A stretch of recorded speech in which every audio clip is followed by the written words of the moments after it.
Hospital আর মর্গের কথা আজ বলবো। সদর হাসপাতালটি গত ২০ বছর ধরে পরিত্যক্ত। লোকমুখে শোনা যায় হাসপাতালটি চালু থাকাকালে মর্গের দায়িত্বে থাকা এক ডোম নাকি লাশ চুরির সময় রহস্যজনকভাবে মারা গিয়েছিল। তারপর থেকেই জায়গাটি অভিশপ্ত।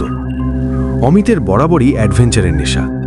বন্ধুদের সঙ্গে বাজি ধরে ঠিক করল আজকের অমাবস্যার রাতে সে একাই ওই হাসপাতালের মর্গে গিয়ে একটা সেলফি তুলে আনবে। রাত তখন 2টো। হাসপাতালের ভাঙা গেট টপকে ভেতরে ঢুকল অমিত। চারপাশ নিঝুম, ঝিঁঝি পোকার ডাক ছাড়া আর কোনো শব্দ নেই। মোবাইলের ফ্ল্যাশলাইটের আলোয় সে করিডোর ধরে এগোতে লাগল। মর্গটা বেসমেন্টে। সিঁড়ি দিয়ে নামার সময় নাকে এলো এক ভ্যাপসা গন্ধ। অনেক দিনের পুরনো ফরমালিন আর স্যাঁতসেঁতে দেওয়ালের গন্ধ। মর্গের ভারী লোহার দরজাটা আধ খোলা হয়েই ছিল। অমিত ভেতরে পা রাখল। বিশাল ঘর, মাঝখানে কয়েকটা মরচে ধরা স্ট্রেচার, একপাশে দেওয়াল জুড়ে মৃতদেহ রাখার লকারগুলো।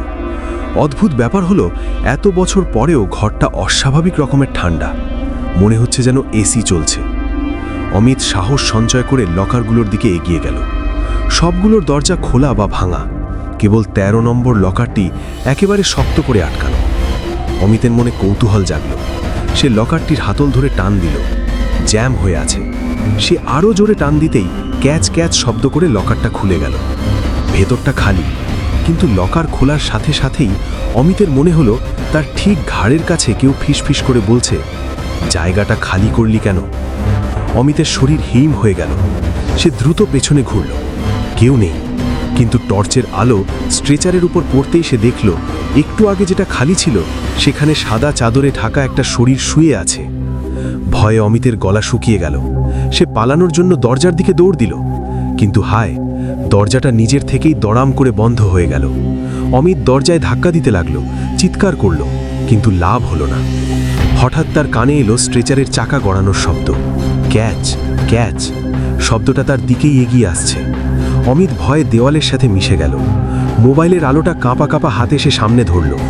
চাদরটা ধীরে ধীরে সরে যাচ্ছে। নিচ থেকে বেরিয়ে এলো এক বিভৎস মুখ, গলিত চামড়া, কোটরাগত চোখ আর মুখে এক পুইসাচি খাসি।